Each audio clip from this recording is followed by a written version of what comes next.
En este episodio, introduciremos la idea del diseño óptimo de portafolios utilizando la teoría moderna de portafolios o MPT por sus siglas en inglés. Si este tema te es útil, te invito a suscribirte a este canal, a darle clic a la campanita de notificaciones, a darle clic a me gusta y a compartir este video con todos tus amigos. Este video está dividido en dos partes, primero la teoría y después la práctica en una hoja de cálculo de Excel. Seré lo más breve posible. Iniciemos con la teoría. La teoría moderna de portafolios fue desarrollada en 1952 por Harry Markowitz, William Sharpe y el Dr. Merton Miller, cuyo trabajo eventualmente los llevó a ganar un premio Nobel en Economía Financiera en 1990. Definitivamente, fueron innovadores, ya que estaban muy adelantados a su época. Esta teoría se basa en tres conceptos, de los cuales hemos hablado en episodios pasados.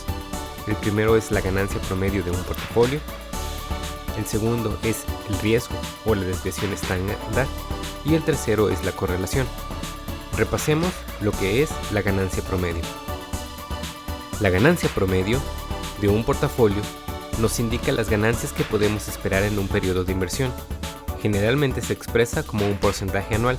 Por ejemplo, considerando el índice S&P 500 para los últimos 15 años, su promedio geométrico nos da un rendimiento de 6.75% al año.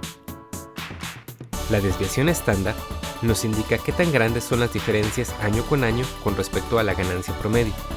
Notarás que el índice S&P 500 tuvo años de ganancias y otros de pérdidas muy profundas como el del 2008. La desviación estándar nos da una indicación de qué tan fuerte fueron las ganancias y las pérdidas en cierto periodo, las cuales corresponden a un 68% de los casos. Es decir, el 68% del tiempo esperaríamos que el mercado se comporte dentro del rango del promedio de ganancias más una desviación estándar y el promedio de ganancias menos una desviación estándar. Correlación. Hay inversiones que se comportan de manera similar cuando una se aprecia, la otra también. A esto se le conoce como una correlación positiva. Cuando dos inversiones se comportan de manera diferente, es decir, cuando una se aprecia y la otra pierde valor, se le conoce como correlación negativa. La correlación es un concepto matemático que cuando es normalizado cae en valores de -1 a +1. Un valor de +1 indica una correlación positiva perfecta, es decir, dos inversiones se comportan igual, mientras que una correlación de -1 significa que dos inversiones se comportan de manera exactamente opuesta. Volvamos a la teoría moderna de portafolios. Al tener dos o más inversiones dentro de un portafolio, su combinación en ganancia y particularmente en riesgo va más allá que su ganancia y riesgo individual. Evaluar la ganancia del portafolio es un cálculo sencillo y equivale a la suma del porcentaje de composición dentro del portafolio por la ganancia de cada inversión. Calcular el riesgo o desviación es un asunto más complicado, el cual requiere incluir el riesgo individual de cada inversión del portafolio y una medida de su correlación. La medición del riesgo de un portafolio es especial y muy útil. Cuando consideramos dos inversiones A y B dentro de un portafolio, su riesgo A más B puede no ser igual al riesgo individual de A y el de B, sino que su combinación es una función de su correlación.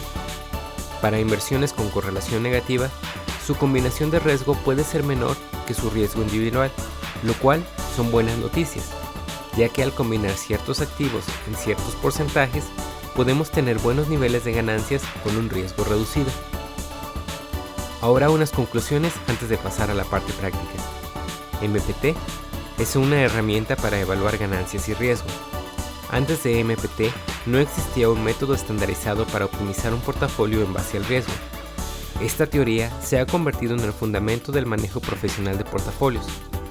Debo de aclarar que, al ser una teoría, esta no es perfecta y está basada en suposiciones que no siempre son correctas. Si quieres conocer más acerca de los problemas con esta teoría, puedes aprender en el libro Black Swan, cuya información te dejo en la descripción de este video. Sin embargo, Esta teoría ha probado ser útil para estimar un rango de posibles ganancias y riesgos en un portafolio de inversión, y sus resultados no deben de ser tomados como infalibles, porque solo son aproximaciones para ayudarnos a tomar mejores decisiones utilizando la información que tenemos a la mano. Ahora pasemos a la práctica, donde espero se aclare un poco más la teoría. Iniciemos con la parte práctica utilizando una hoja de cálculo de Excel. Mi versión de Excel está en inglés, así que todas las fórmulas se aplican en ese idioma. Sin embargo, puedes encontrar las mismas funciones en español. Del lado izquierdo de la hoja de cálculo tenemos datos de los rendimientos de dos ETFs. El primero es el BOO, que sigue el índice SP500, y el segundo el ETF IAU, que sigue los precios del oro. Los datos de rendimiento van del año 2006 al 2019 para este ejemplo. Nuestro objetivo es utilizar la teoría moderna de portafolios para evaluar cómo se comporta este portafolio en conjunto compuesto de estas dos inversiones. Para iniciar, determinaremos el rendimiento individual anual de estas dos inversiones. Para ello, utilizaremos el promedio geométrico, el cual es el más apropiado utilizar en vez de un promedio normal. Iniciaremos por transformar nuestros datos de rendimiento al sumarles el número 1 a cada uno. La razón de hacer esta transformación es porque el promedio geométrico se debe calcular con números positivos y nuestros datos tienen números negativos. Una vez hecha esta transformación, calcularemos el promedio geométrico con la función de Excel GeoMin. Lo haremos para la inversión A o el ETF BOO y enseguida lo haremos para la inversión B o el ETF IAU.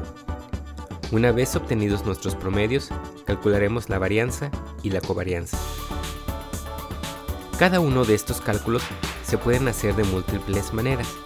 Para el cálculo de la varianza y covarianza, utilizaremos una herramienta de Excel que se encuentra en la pestaña de Data, en la opción de Data, y después daremos clic en la opción de Data Analysis y seleccionaremos la opción Covariance o covarianza.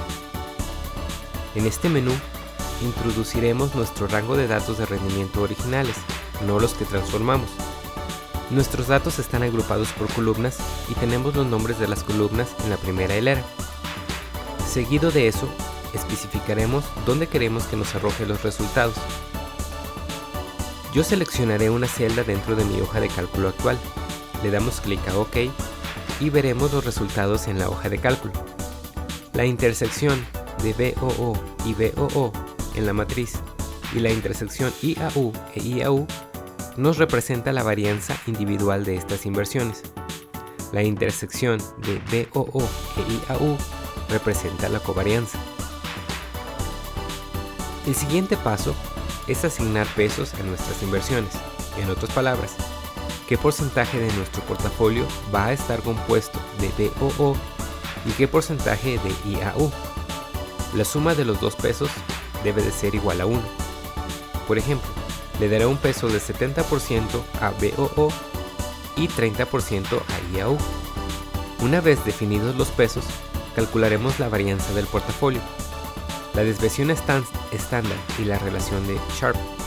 Las fórmulas para cada uno de estos cálculos se encuentran en la parte de abajo y son aplicables para un portafolio de dos componentes.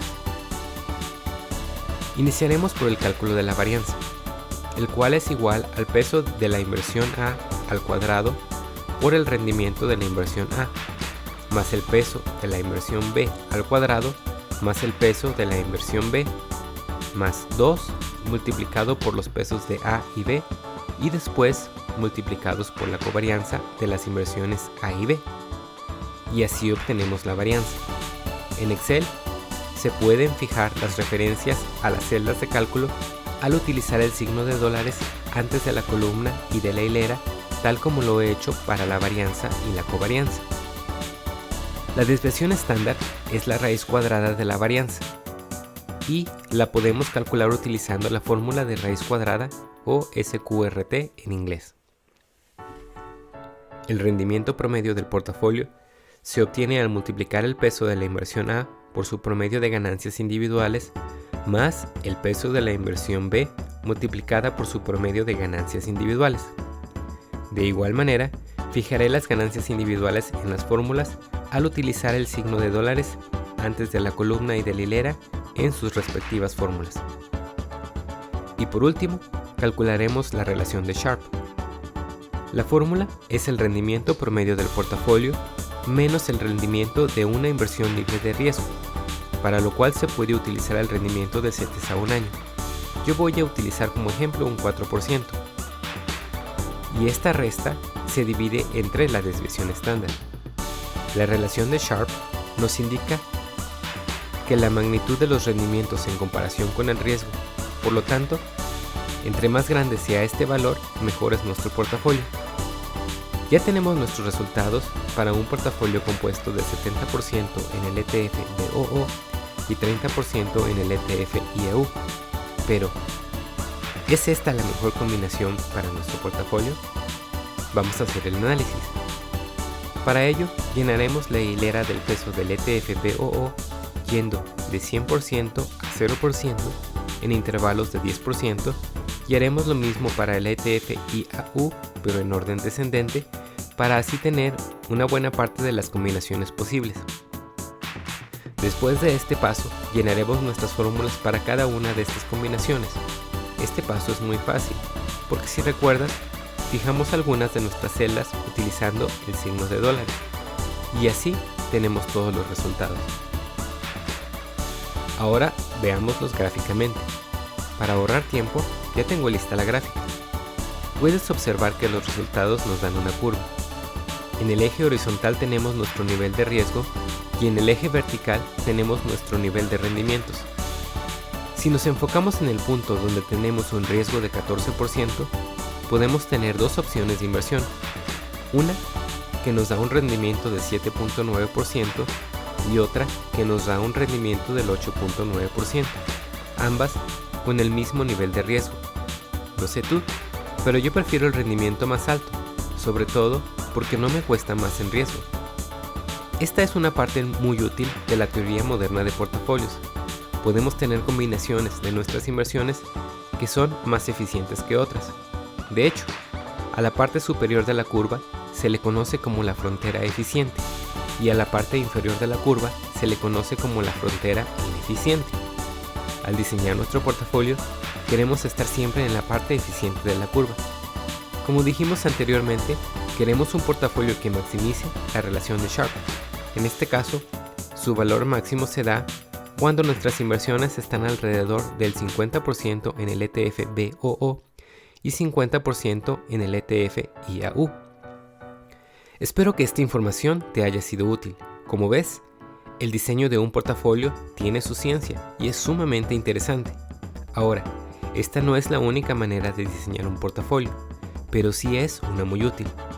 En próximos episodios veremos cómo optimizar un portafolio de manera automática utilizando la función Solver de Excel. Y también veremos cómo obtener un portafolio eficiente cuando este contiene más de 2 inversiones. Para terminar, te invito a suscribirte a este canal.